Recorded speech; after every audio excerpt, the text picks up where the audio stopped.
Para pagka real man ko'y kailangan ng wala na. Pagka one time, big time na, wala na, nagsawa na. Parang ganun. Walang... Basta pagka may mga rally kasi, tanongin nyo ano yung endgame. Ano yung endgame? Eh sabihin nyo, tinatanong ni Kapdado, ano yung endgame? Sabi ni Kapdado, ano yung endgame? Kasi kung ang endgame ninyo, mararally kayo, sisigaw lang kayo ng peace rally, wala rin mangyayari dun. Uwi na lang tayo. Wala na, huwag ka nang umattend. Sayang lang yung panahon namin. You can demand like that. Ngayon kung ang rally wakasan, reckoning rally, pananagutin natin lahat ng tarantadong yan, ay yun, okay yun, sama ako. Ganon. May endgame.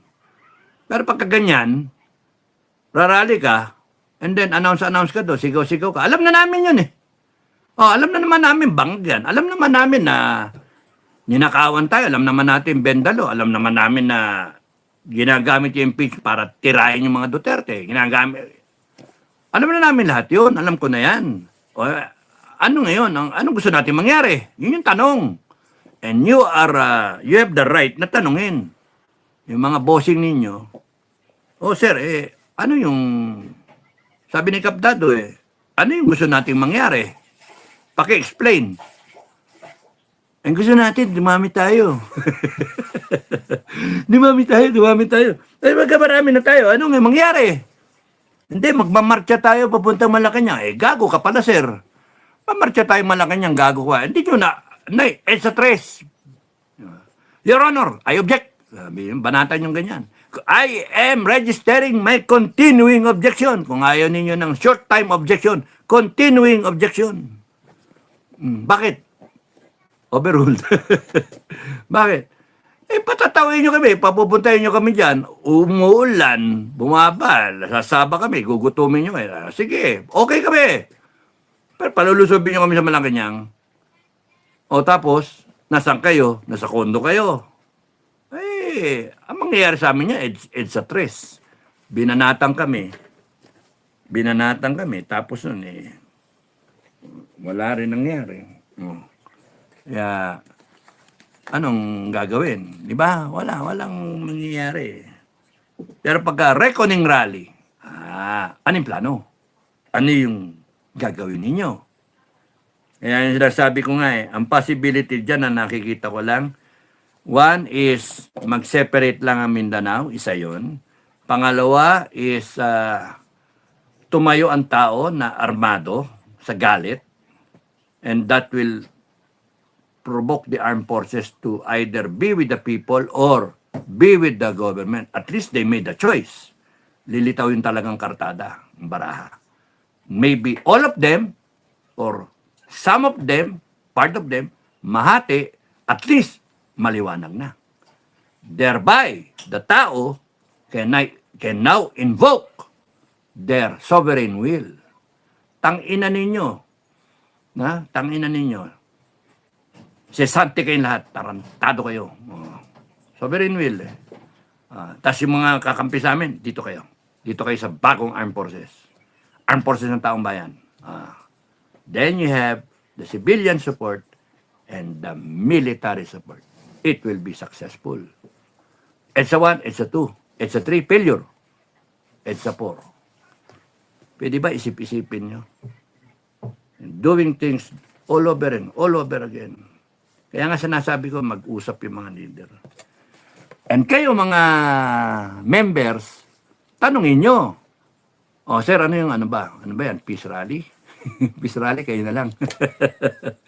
Peace rally, walang mangyayari sa peace rally. Manonood na lang ako impeachment. Di ba? Karang teleserye pa. Objection, Your Honor. Di ba? Your objection is noted. Witness will continue to answer. Marami na CCTV ngayon Kahit saan may CCTV. Kahit dashboard may CCTV Kaya nga mahirap yung sinasabi nila. Kaya si Inday nga yung sinasabi, meron siya kausap na assassin. Not really that Sa panahon ngayon, ang assassin ngayon is high-tech na. Long range. Long range. You don't see it coming. Hindi na close range Ay, nako. Unless na talagang professional. lalasunin ka, yung gano'n. Excuse me, si shake hands. Pero yung banat ni Inday, psychological warfare yon. Pagka pinatay ako, mamamatay ka rin. Papatayin kayo. O di, takot lang nilang papatay si Inday. O di natigil yung Oplan Romanov. No? Natigil. Buhay pa siya ngayon. Di effective. Pagka serious yung kasi, you don't blurt it out sa Zoom meeting. Gagawin mo na lang yun. Patay. And Inday Sara is not that sophisticated and any killer in the Philippines is not that sophisticated. No? Kaya yung prosecution, you don't know shit talaga na tangina, ginagawa ninyong issue yung papatay yung presidente. Tangina, dami nakapaligid dyan. Ano, incompetent yung PSC? Gago po dyan. Ano ba kayo? And how can a vice president, sino kung usapin mo na magaling na papatayin yung ano, ang presidente? Ako na nga nagsasabi na mahirap eh.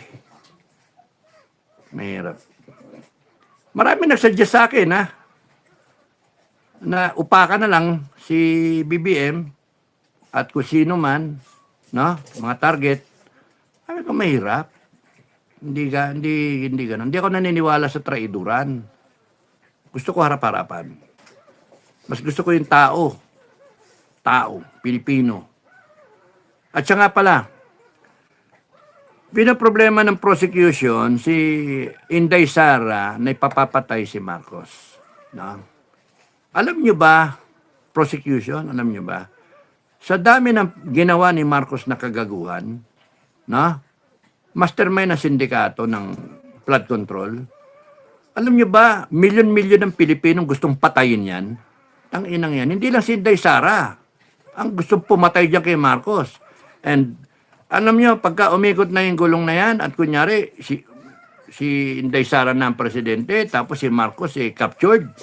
Oh, itatali yan sa luneta. Tingnan natin kung hindi yan tusok-tusokin ng mga tao. Aspilihin ba? Gigil ang tao dyan eh. Kaya huwag kayong na concern kayo na ang Vice President, the second highest official of the land. May plan papatay ang presidente ng Pilipinas. O tiyan, no? Grabe kayo.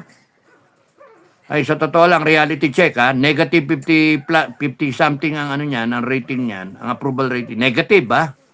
Milyon-milyon Pilipinong gustong patayin si Marcos. Yun yung reality. Tangina ninyo.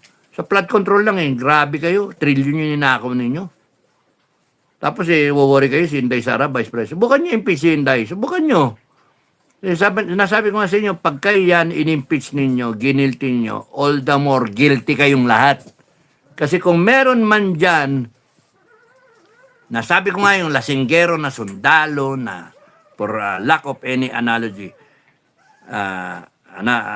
may problema ka sundalo, wala akong choice kung hindi yung sundalo na yung pagkatiwalaan ko. Because it is about the survival of my unit, the survival of my soldiers. In this case, the survival of the Filipino people, the survival of the country. Wala akong choice kundi magtiwala kay Inday Sara because she was voted by 32 million.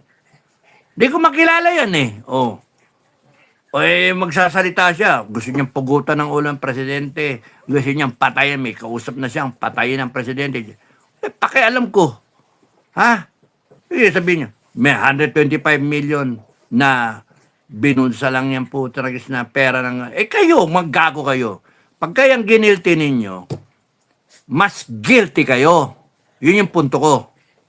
Mas guilty kayo. At pagka kinakailangan tumayo ang taong bayan, I will have to trust Inday Sara because she is, I think, the only one right now who can pull the country together and put us forward. Yun yung sa akin. Wala akong choice kundi magtiwala.